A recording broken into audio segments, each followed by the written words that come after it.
నమస్కారం దూరదర్శన్ వార్తలకు స్వాగతం నేను లావణ్య ముందుగా వార్తలోని ముఖ్యాంశాలు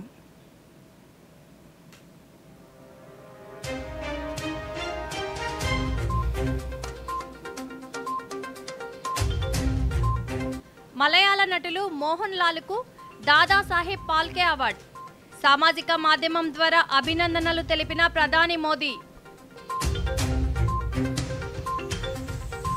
గుజరాత్లోని ధోలేరాలో ఏరియల్ సర్వే నిర్వహించిన ప్రధానమంత్రి గుజరాత్లో పలు అభివృద్ధి పనులకు శంకుస్థాపనలు చేసిన నరేంద్ర మోదీ కేవలం సంక్షేమ పథకాలపైనే ఆధారపడవద్దన్న కేంద్ర గ్రామీణాభివృద్ధి కమ్యూనికేషన్ శాఖల సహాయ మంత్రి విద్యతో అభివృద్ధి చెందాలన్న డాక్టర్ పెమ్మసాని చంద్రశేఖర్ పల్నాడు జిల్లా మాచెల్లలో స్వర్ణాంధ్ర స్వచ్ఛాంధ్ర కార్యక్రమంలో పాల్గొన్న ముఖ్యమంత్రి పల్నాడు జీవనాడి వరకపుడిసెల ప్రాజెక్టును పూర్తి చేస్తామన్న నారా చంద్రబాబు నాయుడు ఈ నెల 22 నుంచి అక్టోబర్ 2 వరకు దసరా మహోత్సవాలు శ్రీ దుర్గా మల్లేశ్వర స్వామి వల్ల దేవస్థానంలో పగడ్బందీ ఏర్పాట్లు చేస్తున్నామన్న ఎన్టీఆర్ జిల్లా collector doctor G Lakshmi sir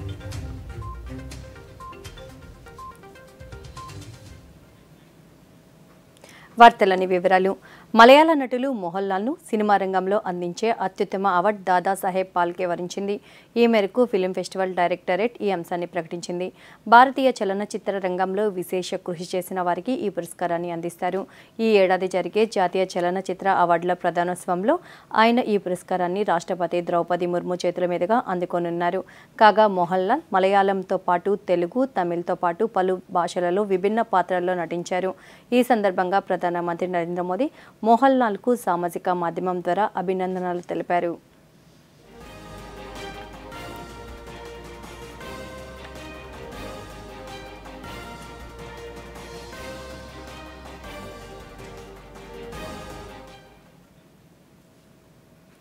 ప్రధానమంత్రి నరేంద్ర మోదీ గుజరాత్ పర్యటనలో భాగంగా ధోలేరాలో ఏరియల్ సర్వే నిర్వహించారు. అహ్మదాబాద్కు దక్షిణాన 100 కిలోమీటర్ల దూరంలో, రాష్ట్ర రాజధాని గాంధీనగర్కు 134 కిలోమీటర్ల దూరంలో ఉన్న ధోలేరా స్పెషల్ ఇన్వెస్ట్మెంట్ రీజియన్లో జరుగుతున్న ప్రాజెక్టుల పురోగతిని ఆయన సమీక్షించారు.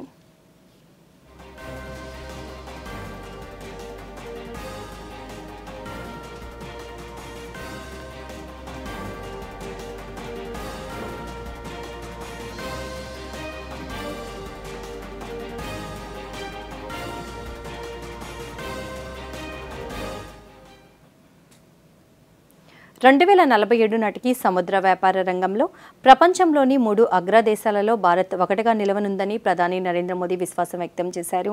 గుజరాత్ పర్యటనలో భాగంగా భావనగర్లో 36,000 కోట్ల రూపాయలతో చేపట్టిన పలు అభివృద్ధి ప్రాజెక్టులకు ప్రారంభోత్సవాలు చేశారు.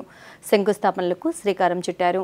అలాగే సముద్రం నుంచి సమృద్ధి దాకా అనే కార్యక్రమాన్ని లాంఛనంగా ప్రారంభించారు. అనంతరం సభలో ప్రధాని ప్రసంగిస్తూ నేడు ప్రారంభించుకున్న ప్రాజెక్టులు సముద్ర, ఎల్ఎన్జీ మౌలిక సదుపాయాలు, పునరుత్పాదక ఇంధనం, హైవేలు, ఆరోగ్య సంరక్షణ, పట్టణ రవాణాకు బహుళ ప్రయోజనాలను అందిస్తాయన్నారు.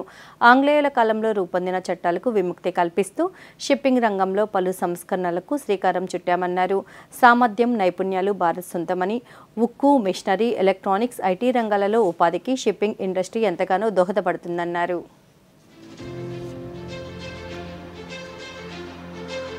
यहाँ जो का पेंडल ने बार मानव समुद्र देखा है जब तो इतनी बड़ी संख्या में आप सब आशीर्वाद देने आए, मैं आपका बहुत बहुत आभारी हूँ। साथियों, ये कार्यक्रम तो भावनगर में हो रहा है, लेकिन ये कार्यक्रम पूरे हिंदुस्तान का है। आज भावनगर निमित्त है और पूरे भारत में समुद्र से समृद्धि की ओर जाने की हमारी दिशा क्या है, उसके लिए आज इस महत्वपूर्ण कार्यक्रम का केंद्र भावनगर चुना गया है। गुजरात के लोगों को, भावनगर के लोगों को बहुत बहुत बधाई। साथियों, अभी 17 सितंबर को आप सबने अपने नरेंद्र भाई को जो शुभकामनाएं भेजी हैं, देश और दुनिया से जो शुभकामनाएं मुझे मिली हैं, व्यक्तिगत तौर पर सबका धन्यवाद करना संभव नहीं है, लेकिन भारत के कोने कोने से और विश्व भर से ये जो प्यार मिला है, ये जो आशीर्वाद मिले हैं, ये मेरी बहुत बड़ी संपत्ति है, ये मेरी बहुत बड़ी ताकत है और इसलिए सार्वजनिक रूप से मैं आज देश और दुनिया के सभी महानुभावों का हृदय से आभार व्यक्त करता हूं। यहाँ एक बेटी कोई चित्र बना करके ले आई है, वहाँ एक बेटा लेकर के आया है। जरा इसको कलेक्ट कर लीजिए भाई। इन बच्चों को मेरा बहुत बहुत आशीर्वाद। ప్రధానమంత్రి గుజరాత్ పర్యటనలో భాగంగా గుజరాత్లోని లోతాలో నిర్మిస్తున్న నేషనల్ మారిటైమ్ హెరిటేజ్ కాంప్లెక్స్ పనులను సమీక్షించారు. ఈ ప్రాజెక్ట్ దేశ గొప్ప సముద్ర చరిత్ర, సాంస్కృతిక వారసత్వాన్ని ప్రదర్శించడానికి ఒక అంతర్జాతీయ వేదికగా నిలవనుంది. భారతదేశ సముద్ర చరిత్రను, వారసత్వాన్ని చాటి చెప్పే లక్ష్యంతో ఈ కాంప్లెక్స్ను నిర్మిస్తున్నారు. విశాలమైన గ్యాలరీలు, మ్యూజియంలు, థీమ్ స్పేస్లు ఇందులో ఉంటాయి.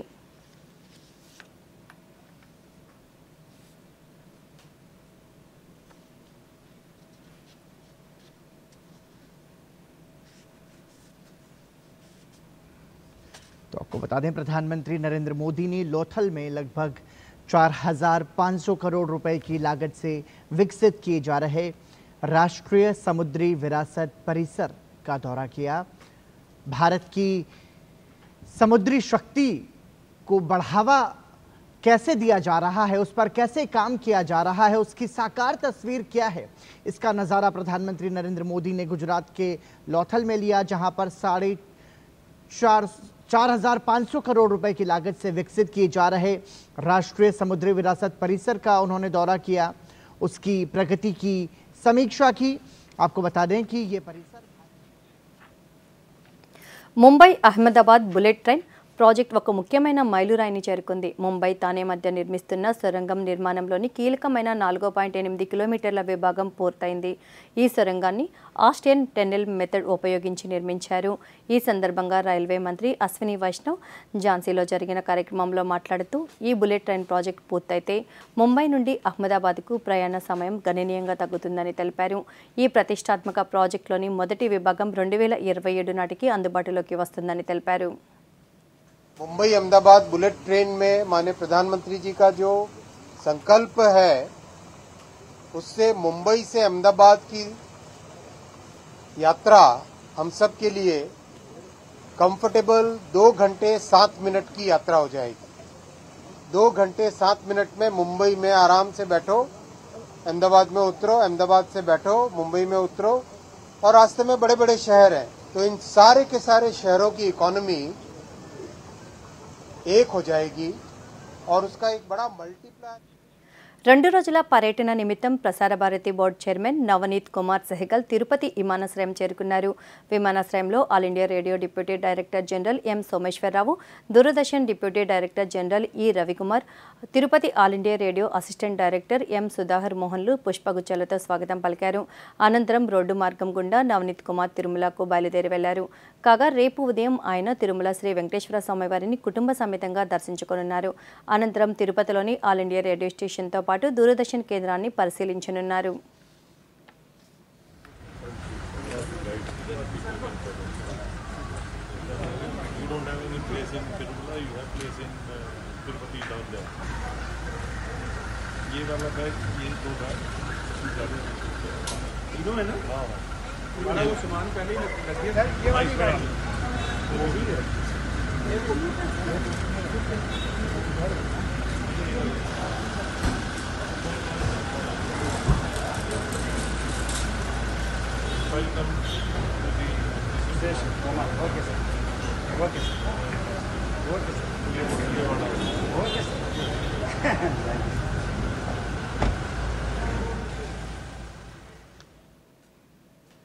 ప్రభుత్వ పథకాలు కుటుంబాల ఆర్థిక స్వావలంబనకు అనువుగా మలచడంలో మహిళల చైతన్యం స్ఫూర్తిదాయకమని శ్రీ పొట్టి శ్రీరాములు నెల్లూరు జిల్లా గ్రామీణ అభివృద్ధి సంస్థ ప్రాజెక్ట్ డైరెక్టర్ నాగరాజు కుమారి పేర్కొన్నారు. నెల్లూరులో ఆమె ఈ అంశంపై మాట్లాడుతూ, జిల్లాలో మహిళలు ఆర్థిక పరిపుష్టి దిశగా ప్రభుత్వ పథకాలు, రుణ సదుపాయాలతో ఆర్థిక సాధికారతను సాధిస్తున్నారన్నారు. సర్వేపల్లి నియోజకవర్గం వెంకటాచల మండలం వడ్డేపాలెంకు చెందిన అరుణ ప్రభుత్వ పథకాలతో బహుళ ప్రయోజనం పొందుతూ పేద స్థితి నుంచి లక్షాధికారిగా మారి పొరుగువారికి ఆదర్శంగా నిలిచారన్నారు. ప్రభుత్వాలు ప్రవేశపెట్టిన స్కీమ్స్ ద్వారా మహిళలు ఎంతోమంది ఉపాధి పొందుతూ ఉన్నారు. ముందుగా మనము వెంకటాచలంలో ఈ మధ్య మేము విజిట్ చేయడం జరిగింది. మండల సమాఖ్యలో కార్యదర్శిగాను ఉన్నారు ఆవిడ. దానితో పాటుగా ఈ స్కీమ్స్ అన్నిటి నుంచి కూడా బెనిఫిట్ పొందడం జరిగింది. సోలార్ కూడా ఇన్స్టాల్ చేసుకున్నారు వాళ్ళు. ఈ సోలార్ని చూడటం కోసం వెళ్ళినప్పుడు వాళ్ళ ఇంట్లో గమనించినట్లయితే చిన్న స్థాయి నుంచి ఏ విధంగా ఎదిగారు అన్నది మనకు అర్థమవుతూ ఉంది. వాళ్ళ పిల్లల్ని కూడా బాగా చదివించుకుంటూ ఉన్నారు. దాంతోపాటుగా పిఎంఎఫ్ఎంఈ స్కీమ్ కింద పిండి మర, కారం మర వీటికి సంబంధించిన లోన్ కూడా తీసుకోవడం జరిగింది. దానితో పాటుగా ఆ ఇంట్లో ఒక వాటర్ ప్లాంట్ను కూడా ఇన్స్టాల్ చేసుకొని వాటర్ను కూడా వాళ్ళు క్యాన్స్ ద్వారా అమ్మటము, ఆటోలో పెట్టుకొని వాటర్ను కూడా పెట్టుకొని అమ్మటం జరుగుతూ ఉంది. సంక్షేమ పథకాలపై ఎక్కువగా ఆధారపడకూడదని, స్వయం శక్తితో అభివృద్ధి చెందేందుకు ప్రతి ఒక్కరూ కృషి చేయాలని కేంద్ర గ్రామీణాభివృద్ధి కమ్యూనికేషన్ శాఖల సహాయ మంత్రి డాక్టర్ పెమ్మసాని చంద్రశేఖర్ సూచించారు. గుంటూరులో 4.5 కోట్ల రూపాయలతో నిర్మించిన బాలుర వసతి గృహాన్ని రాష్ట్ర సాంఘిక సంక్షేమ శాఖ మంత్రి డోలా శ్రీ బాల వీరాంజనేయ స్వామితో కలిసి ప్రారంభించారు. ఈ సందర్భంగా వారు మాట్లాడుతూ కేవలం పథకాల మీదనే ఆధారపడకుండా తమ పిల్లలను విద్యతో అభివృద్ధి చెందేలా తల్లిదండ్రులు కృషి చేయాలన్నారు. విద్యారంగం అభివృద్ధి చెందేలా 143 కోట్ల రూపాయల బీసీ హాస్టళ్ల అభివృద్ధికి కేంద్ర సహకారంతో కేటాయించామన్నారు. కొన్ని రోజులు ఆ కుటుంబాలు బాగుపడతాయే తప్పించి పిల్లలు కూడా వాటి మీద కేవలం ఆధారపడితే వాళ్ళలో ఒక ఆత్మవిశ్వాసం కలగకపోతే, ముఖ్యంగా పంచసూత్రాలు పెట్టుకున్నాం. పంచసూత్రాలంటే 1 రోడ్లు బ్రిడ్జెస్ కంప్లీట్ చేయాలి, డ్రైనేజ్ వ్యవస్థను బాగు చేయాలి, చక్కగా సెంటర్లో మంచి ప్లాంటేషన్లు చేయాలి, శానిటేషన్ 4వది, 5వది మంచినీళ్లు. సంక్షేమ పథకాలు కేవలం మీకు ఆధారం మాత్రమే. వాటిని బేస్గా చేసుకొని మీరు బేసిక్ అవసరాలకు ఆలోచించకుండా నెక్స్ట్ మీ అంతటా మీరు కాళ్ళ మీద నిలబడి ఆర్థిక స్వాతంత్రాన్ని తెచ్చుకునే విధంగా పనిచేయాలి. ముఖ్యమంత్రి చంద్రబాబు నాయుడు పల్నాడు జిల్లా మాచెల్లలో ఈరోజు నిర్వహించిన స్వర్ణాంధ్ర స్వచ్ఛంద్ర కార్యక్రమంలో పాల్గొన్నారు. ప్రతి నెల 3వ శనివారం నిర్వహించే కార్యక్రమంలో భాగంగా తొలుత చెరువు పరిసర ప్రాంతాల్లో స్వచ్ఛతా కార్యక్రమంలో పాల్గొన్నారు. శానిటేషన్ కార్మికుల కోసం ఏర్పాటు చేసిన హెల్త్ క్యాంపును పరిశీలించారు.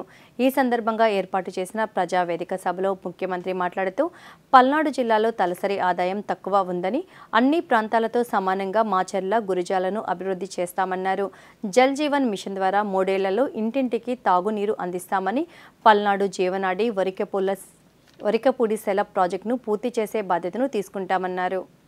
దీని ద్వారా మొత్తం మాచెర్ల, గురిజాల ప్రతి ఇంటికి నీళ్లు ఇచ్చే బాధ్యత 3 ఏళ్లలో పూర్తి చేసే బాధ్యత నాదని మరొకసారి హామీ ఇస్తున్నా. 2 మాచెర్ల టౌన్ కి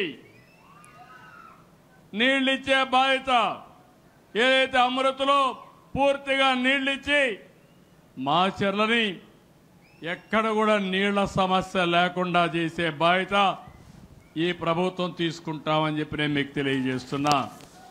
ఇది కాకుండా 3వది పల్నాడు జీవనాడి వరికపుడి సెల. 60 సంవత్సరాల స్వప్నం, చిరకాల కోరిక, 6 డికేడ్స్ కోరిక కాబట్టి దాన్ని సఫలీకృతం చేసే బాధ్యత, సాధించే బాధ్యత నాదని మరొకసారి మీ అందరికీ హామీ ఇస్తున్నా.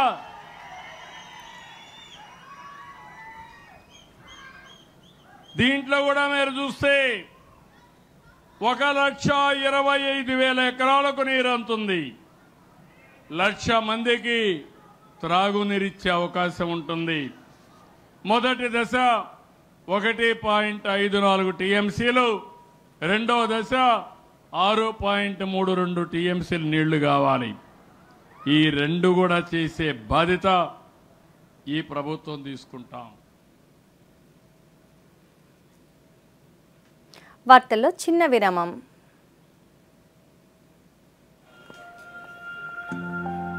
ఇది చూపించండి. పోయింది నీ ప్రైజ్ మనీ. కాస్తైనా ఇన్వెస్ట్ చేసుకో. వచ్చేప్పుడు చేసేసా మొబైల్తో ఎందులో? గవర్నమెంట్ సెక్యూరిటీస్ లో.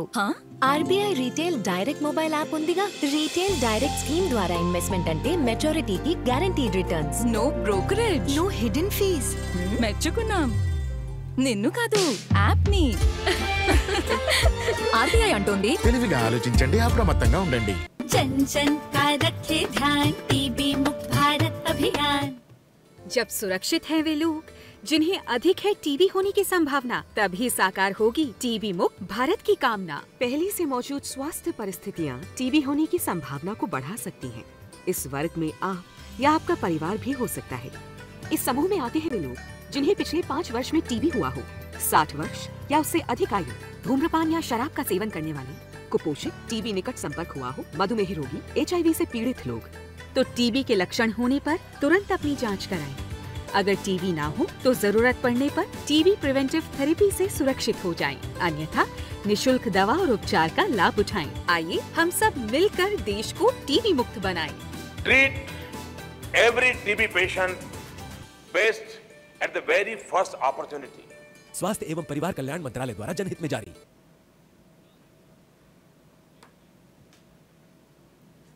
వార్తలకు తిరిగి స్వాగతం. శ్రీ దుర్గా మల్లేశ్వర స్వామివార్ల దేవస్థానం ఆధ్వర్యంలో ఈ నెల 22 నుంచి అక్టోబర్ 2 వరకు జరిగే దసరా మహోత్సవాలకు పగడ్బందీ ఏర్పాట్లు చేస్తున్నామని ఎన్టీఆర్ జిల్లా collector doctor G Lakshmisha, Vijayawada నగర పోలీస్ కమిషనర్ సిపి రాజశేఖర్ బాబు తెలిపారు. దసరా ఉత్సవాలపై కనకదుర్గ ఆలయంలో విజయవాడ నగరపాలక సంస్థ కమిషనర్ ధ్యానచంద్ర, ఆలయ ఈవో వికే సీనానాయక్, పండితులు, అధికారులతో నిర్వహించిన మీడియా సమన్వయ సమావేశంలో వారు మాట్లాడుతూ ఈ ఏడాది అమ్మవారి ఉత్సవాలకు దాదాపు 20 లక్షల మంది భక్తులు వచ్చే అవకాశం ఉందని అంచనా వేస్తున్నామన్నారు. భక్తులకు ఎటువంటి ఇబ్బంది కలగకుండా ఆధునిక సాంకేతికతతో క్యూలైన్లను నిరంతరం పర్యవేక్షిస్తున్నట్లు తెలిపారు. సామాన్య భక్తులకు అధిక ప్రాధాన్యత ఇస్తూ 500 రూపాయల టికెట్ను రద్దు చేస్తున్నామన్నారు. ఉదయం 7 నుంచి 9 మధ్య, సాయంత్రం 3 నుంచి 5 గంటల మధ్య వీఐపీ దర్శనాలు ఉంటాయని, వృద్ధులు, వికలాంగులకు సాయంత్రం 4 నుంచి 5 గంటల వరకు ప్రత్యేక దర్శన ఏర్పాట్లు చేస్తున్నామన్నారు.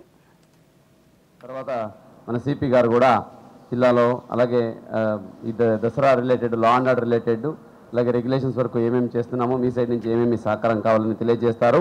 సో నా వైపు నుంచి జిల్లా యంత్రాంగం పరంగా ఈసారి దసరా సజావుగా జరిగేలాగా ప్రతి ఒక్క మైక్రో లెవెల్గా మనం ప్రాపర్గా స్టడీ చేసి ప్లాన్ చేసి, ఈసారి మెయిన్ అండర్లైనింగ్ పాయింట్ ఏంటంటే సామాన్య భక్తులకు పెద్దపీట వేయడం ఈసారి ముఖ్య ఉద్దేశము. వచ్చే కామన్ డివోటీస్ ఎవరైతే ఉంటారో వాళ్ళకి ఎక్కడ అసౌకర్యాలు కలగకుండా వాళ్ళు ఒక మంచి భక్తిభావంతో వస్తారు. వచ్చి అమ్మవారిని మంచిగా చూసుకొని మంచి అనుభూతితో ఒక మంచి ఎక్స్పీరియన్స్ తీసుకొని వాళ్ళు ఇంటికి తిరిగి వెళ్ళాలి. సముద్ర తీర ప్రాంత పర్యావరణ సమతుల్యత వలన జలచర ప్రాణాలను కాపాడుకోవచ్చని పశ్చిమ గోదావరి జిల్లా కలెక్టర్ చెదలవాడ నాగరాణి పేర్కొన్నారు. అంతర్జాతీయ తీర ప్రాంత శుభ్రపరిచే దినోత్సవం సందర్భంగా మొగల్తూరు మండలం పేరుపాలెం బీచ్ను శుభ్రపరిచే కార్యక్రమం చేపట్టారు. ఈ సందర్భంగా కలెక్టర్ మాట్లాడుతూ చిన్ననాటి నుండే విద్యార్థులకు పర్యావరణం పట్ల అవగాహన కల్పించడం ద్వారా కాలుష్యాన్ని నియంత్రించవచ్చన్నారు. సముద్ర గర్భం ఎన్నో ఖనిజ సంపదలకు నిలయమని, ఇటువంటి సంపదకు రసాయనాలు, ప్లాస్టిక్ వ్యర్థాలతో తీవ్ర నష్టం కలిగిస్తున్నామన్నారు.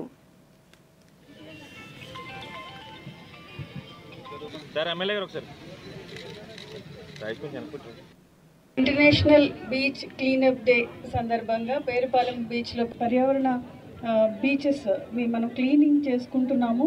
అయితే ఈ క్లీనింగ్ అనేది ఈ ఒక్క రోజుతోటే పరిమితం చేసుకోకుండా ప్రతిరోజు మన బీచెస్, మన చుట్టుపక్కల ప్రదేశాలు క్లీన్గా ఉంచుకోవడానికి, పరిశుభ్రంగా ఉంచుకోవడానికి ప్రతి ఒక్కరూ కృషి చేస్తారని కోరుతున్నాను. ఆ లిఖిత చిన్న పాప అమ్మాయి ఎంతో చక్కగా చెప్పింది. పర్యావరణంలో సముద్రం యొక్క పాత్ర రత్నగర్భం అని చెప్పేసింది. కానీ ఆ రత్నగర్భంలోకి మనం ఎంతో పొల్యూషన్స్ని, ఇండస్ట్రియల్ వేస్ట్ కానీ, ప్లాస్టిక్ వేస్ట్ కానీ పంపించి అక్కడ ఉండే ఒక సున్నితమైన మొక్కలు, ఎకోసిస్టమ్ అంతా కూడా మనం డిస్టర్బ్ చేస్తాము. ఇప్పటికే అనేక రకాలైన జంతువులు, మొక్కలు అంతరించిపోయాయి ఈ పొల్యూషన్ వల్ల. ఇది కనీసం ఇప్పటికన్నా కూడా మనం కంట్రోల్ చేసి మన వంతు సహకారంగా బీచెస్లో ఈ ప్లాస్టిక్ ఇవి డంప్ చేయకుండా మంచి పర్యావరణానికి అందరూ చేయి కలిపి ముందుకు సాగుతామని చెప్పేసి రాష్ట్ర ముఖ్యమంత్రి నారా చంద్రబాబు నాయుడు ప్రతిష్టాత్మకంగా P4 బంగారు కుటుంబాలు మార్గదర్శి కార్యక్రమం ప్రవేశపెట్టడం జరిగిందని కలెక్టర్ శ్యాంప్రసాద్ అన్నారు. ఈ కార్యక్రమంపై శ్రీ సత్యసాయి జిల్లా పుట్టపర్తిలో సచివాలయ సిబ్బందికి నిర్వహించిన శిక్షణ కార్యక్రమంలో కలెక్టర్ మాట్లాడుతూ సమాజంలో ఆర్థిక అసమానతలు తొలగించి గ్రామాలకు సేవలు అందించడానికి P4 మంచి వేదిక అవుతుందన్నారు.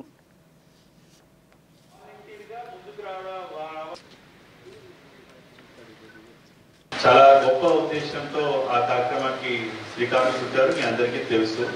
నుంచి బాగా చదువుకొని విదేశాలకు వెళ్ళిన వాళ్ళు కానీ NRIs కానీ వారి యొక్క గ్రామానికి తిరిగి వారు సేవ చేయడం కానీ లేదంటే తన కమ్యూనిటీ వాళ్ళకి హెల్ప్ చేయాలనే ఉద్దేశం ఉన్నవాళ్ళు కానీ లేదంటే ఒక ఊర్లో బాగా ఎక్కువ ల్యాండ్ లార్డ్ ఉన్నారు లేదంటే బాగా వెల్ ఆఫ్ ఉన్నారు. సో వారు మళ్ళీ సమాజానికి ఏదైనా ఇవ్వాలనే ఆలోచన ఉన్న వాళ్ళందరికీ కూడా ఈ మార్గదర్శి బంగారు కుటుంబం P4 అనే ఒక ప్లాట్ఫామ్ అనేది చాలా తోడ్పడుతుంది. సో ఇది ర్యాండమ్ గా రకరకాల ప్లేసెస్ లో జరుగుతూనే ఉంటుంది. దాని ఒక ఆర్గనైజ్డ్ గా ఒక సిస్టమాటిక్ గా చూపించాలి. ఇది చూసి మిగతా వాళ్ళు ఇన్స్పైర్ అవ్వాలనే ఒక ఉద్దేశంతో మనం ఈ P4 అనే ఒక ప్లాట్ఫామ్ తీసుకురావడం జరిగింది. పర్యావరణాన్ని పరిరక్షించే లక్ష్యంతో రాష్ట్ర ప్రభుత్వం చేపట్టిన స్వర్ణాంధ్ర స్వచ్ఛాంధ్ర కార్యక్రమం రాష్ట్ర వ్యాప్తంగా నిర్వహించారు. జిల్లా అధికారులు, ప్రజాప్రతినిధులు, ప్రజలు, విద్యార్థులు పాల్గొని పరిసర ప్రాంతాలను శుభ్రపరచడం, మొక్కలు నాటడం వంటి కార్యక్రమాలు చేపట్టారు. ఆ విశేషాలను ఇప్పుడు చూద్దాం. నంద్యాల జిల్లా బనగానపల్లె నియోజకవర్గంలోని ఇల్లూరు కొత్తపేట గ్రామంలో నిర్వహించిన స్వర్ణాంధ్ర కార్యక్రమంలో రోడ్లు, భవనాల శాఖ మంత్రి బీసీ జనార్దన్ రెడ్డి పాల్గొన్నారు. అవగాహన ర్యాలీలో చేపట్టారు. ఈ సందర్భంగా మంత్రి మాట్లాడుతూ మన ఇంటితో పాటు చుట్టూ పరిసరాలను పరిశుభ్రంగా ఉంచుకోవడం అందరూ బాధ్యతగా గుర్తించాలన్నారు. పచ్చదనం, పరిశుభ్రత కార్యక్రమాలు ఒకరోజు చేస్తే సరిపోవని, ప్రజల జీవన శైలిలో అవి భాగస్వామ్యం కావాలని, మంచి ఫలితాలు వస్తాయని శ్రీకాకుళం జిల్లా కలెక్టర్ స్వప్నిల్ దినకర్ పుండ్కర్ పేర్కొన్నారు. స్థానిక ప్రభుత్వ జనరల్ ఆసుపత్రిలో స్వర్ణాంధ్ర స్వచ్ఛాంధ్ర కార్యక్రమంలో నిర్వహించారు. రోజుకు 2 సార్లు చెత్త సేకరణ జరిగినప్పటికీ రోడ్లపై చెత్త కనిపిస్తూనే ఉందని, దీని నివారణ ప్రజల ప్రవర్తనలో మార్పు వల్లే సాధ్యమవుతుందన్నారు. ప్రతి ఒక్కరూ ప్లాస్టిక్ రహిత బ్యాగులను వినియోగించి పర్యావరణాన్ని కాపాడాలని అనంతపురం శాసనసభ్యుడు దగ్గుపాటి ప్రసాద్ సూచించారు. సూర్యానగర్లో నిర్వహించిన స్వర్ణాంధ్ర స్వచ్ఛాంధ్ర కార్యక్రమంలో ఆయన మాట్లాడుతూ నగరంలో ఇప్పటికే 95% ప్లాస్టిక్ కవర్లను నిషేధించామని, ఇంకా దీనికోసం బలంగా పనిచేయాల్సిన అవసరం ఉందన్నారు. విద్యతోనే మెరుగైన జీవన విధానం పొందవచ్చని, గిరిజన కుటుంబంలోని పిల్లలందరినీ బడికి పంపించి చదివించాలని చిత్తూరు జిల్లా కలెక్టర్ సుమిత్ కుమార్ పేర్కొన్నారు. గుడిపాల పంచాయతీ పరిధిలోని అనుపు ఎస్టీ కాలనీ నందు నిర్వహించిన స్వర్ణాంధ్ర స్వచ్ఛాంధ్ర కార్యక్రమంలో కలెక్టర్ పాల్గొని మొక్కలు నాటారు. పరిసరాలను పరిశుభ్రంగా ఉంచుకొని భావితరాలకు స్వచ్ఛమైన పర్యావరణాన్ని అందిద్దామని అక్కడి ప్రజలతో ప్రతిజ్ఞ చేయించారు. శ్రీ సత్యసాయి జిల్లా పుట్టపర్తిలోని జ్యుడిషియల్ ఫస్ట్ క్లాస్ మెజిస్ట్రేట్ కోర్టులో నిర్వహించిన కార్యక్రమంలో junior civil judge Syed Mujeeb పస్పల మాట్లాడుతూ ప్రతి ఒక్కరూ పరిసరాలను శుభ్రంగా ఉంచుకోవడం వలన మంచి ఆరోగ్యం లభిస్తుందన్నారు. ప్రతి ఒక్కరూ మొక్కలను నాటి వాటిని పరిరక్షిస్తే రేపటి తరాలకు మంచి జరుగుతుందన్నారు. ప్రజారోగ్యంపై ప్రభావం చూపే ప్లాస్టిక్ వినియోగాన్ని నియంత్రించాలని తూర్పుగోదావరి జిల్లా కలెక్టర్ కీర్తి చేకూరి పేర్కొన్నారు. రాజమహేంద్రవరంలో మున్సిపల్ కార్పొరేషన్ ఆధ్వర్యంలో జిల్లా స్థాయి స్వర్ణాంధ్ర స్వచ్ఛాంధ్ర కార్యక్రమంలో కలెక్టర్ మాట్లాడుతూ గతంలో గుడ్డ సంచులు, జూట్ బ్యాగులు వినియోగించే వారిని కాలక్రమేణా వాటి వినియోగం తగ్గిందని, ప్లాస్టిక్ వినియోగం పెరిగి కాలుష్య బారిన పడి ఆరోగ్యానికి చేటు తెచ్చుకుంటున్నామన్నారు. పరిశుభ్రతతో పాటుగా మొక్కలను నాటి వాటిని కాపాడాల్సిన ఆవశ్యకతను నేటి తరం పిల్లలకు తెలియజేయాలని విజయవాడ తూర్పు నియోజకవర్గ శాసనసభ్యులు గద్దె రామ్మోహన్ సూచించారు. నియోజకవర్గంలోని 2వ డివిజన్లో నిర్వహించిన కార్యక్రమంలో ఆయన మాట్లాడుతూ పరిశుభ్రత ప్రాధాన్యతను పిల్లలకు తెలియజేయాలనే ఉద్దేశంతో ప్రతి నెల 3వ వారం ఈ కార్యక్రమాన్ని నిర్వహిస్తున్నామని, పరిశుభ్రత పాటిస్తూ మొక్కలు నాటి వాటిని సంరక్షించాలనే ఆలోచనను కలిగించడానికి ఇలాంటి కార్యక్రమాలు ఎంతగానో దోహదం చేస్తాయన్నారు. భారత ప్రభుత్వం ఎలక్ట్రానిక్ వస్తువులపై జీఎస్టీని 28% నుంచి 18% తగ్గించింది. ఈ మార్పుల వల్ల వినియోగదారులకు ఉపశమనం లభిస్తుంది. ఎయిర్ కండిషనర్లు, డిష్ వాషర్లు, టీవీలు వంటి వాటిపై పన్ను తగ్గించడం వల్ల మధ్యతరగతి కుటుంబాలకు ఇవి అందుబాటు ధరల్లో లభిస్తాయి. అంతేకాకుండా ఎలక్ట్రానిక్స్ పరిశ్రమకు కూడా ప్రోత్సాహం లభిస్తుంది. ఈ జీఎస్టీ సంస్కరణల ద్వారా దేశ ఎలక్ట్రానిక్స్ ఎకోసిస్టమ్ను బలోపేతం చేయాలని ప్రభుత్వం లక్ష్యంగా పెట్టుకుంది. అలాగే స్వదేశీ తయారీని ప్రోత్సహించి ఉపాధి అవకాశాలను సృష్టించడం, డిజిటల్ ఇండియా, ఆత్మనిర్భర్ భారత్ వంటి కార్యక్రమాలకు మద్దతునిస్తుంది. అమెరికా టెక్ దిగ్గజాలైన మైక్రోసాఫ్ట్ వంటి కంపెనీలు తమ ఉద్యోగులకు ఒక ముఖ్యమైన సూచన ఇచ్చాయి. ప్రస్తుతం అమెరికా వెలుపల ఉన్న H-1B వీసా హోల్డర్లు సెప్టెంబర్ 21 గడువులోగా తక్షణమే తిరిగి రావాలని ఆదేశించాయి. అమెరికా అధ్యక్షుడు డొనాల్డ్ ట్రంప్ H-1B వీసాలపై $1,00,000 రుసుమును విధించనున్న నేపథ్యంలో ఈ నిర్ణయం తీసుకున్నారు.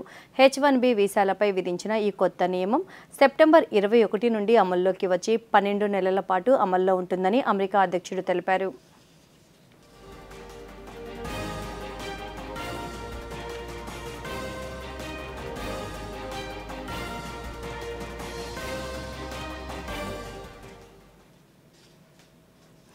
గుజరాత్లోని లోతాల్లో నేషనల్ మారిటైమ్ హెరిటేజ్ కాంప్లెక్స్ నిర్మాణం వేగంగా జరుగుతుంది. 4,500 కోట్ల రూపాయల అంచనా వ్యయంతో చేపట్టిన ఈ ప్రాజెక్ట్ భారతదేశపు 5,000 సంవత్సరాల సముద్ర వారసత్వాన్ని చాటి చెప్పడానికి ఒక ప్రపంచం కేంద్రంగా నిలవనుంది.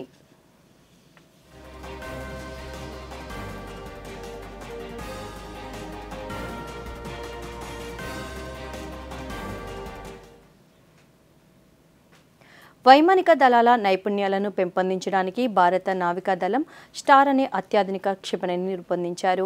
ఇది శత్రు క్షిపణులను గుర్తించడానికి రూపొందించబడిన అత్యాధునిక వ్యవస్థ. సముద్ర ఉపరితలం నుండి కేవలం 12 అడుగుల ఎత్తులో ప్రయాణించడం లేదా 30,000 అడుగుల ఎత్తు నుండి కిందకు డ్రైవ్ చేయడం వంటి ప్రమాదకరమైన క్షిపణి ప్రొఫైల్లను స్టార్ పునరావృతం చేస్తుంది. అంతేకాకుండా ఇది 175 కిలోమీటర్ల వరకు ఉన్న శత్రువులను ఎదుర్కోవడంలో సహాయపడుతుంది. ఈ క్షిపణి 2 రకాలుగా అందుబాటులో ఉంది. ఒకటి తేజస్ వంటి యుద్ధ విమానాల ద్వారా ప్రయోగించే ఎయిర్ లాంచెడ్ వేరియంట్, మరొకటి భూమి నుండి ప్రయోగించే గ్రౌండ్ లాంచెడ్ వేరియంట్. స్వదేశీ ద్రవ ఇంధన రామ్ జెట్ ఆధారిత ఇంజన్తో ఇది పనిచేస్తుంది.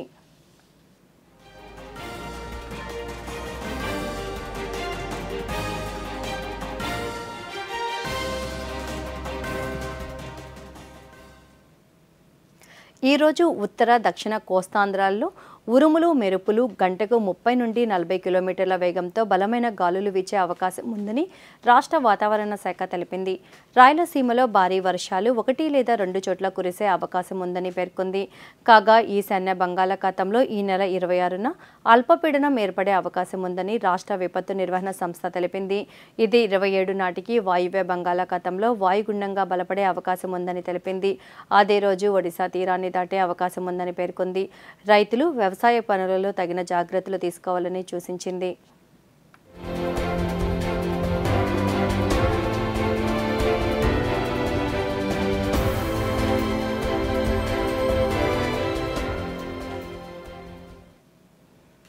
ప్రధానమంత్రి నరేంద్ర మోదీ తన మనసులోని భావాలను దేశ ప్రజలతో పంచుకునే మన్ కీ బాత్ కార్యక్రమం 126వ సంచిక ఈ నెల 28వ తేదీ ఆదివారం ఉదయం 11 గంటలకు ప్రసారమవుతుంది.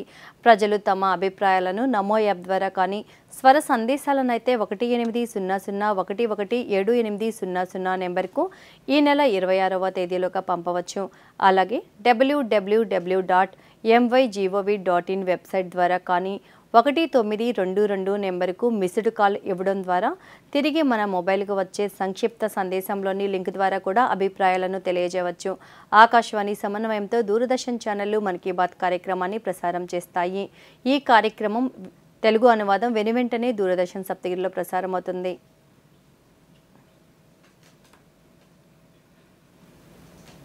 ఈ వార్తలు ఇంతటితో సమాప్తం. నమస్కారం.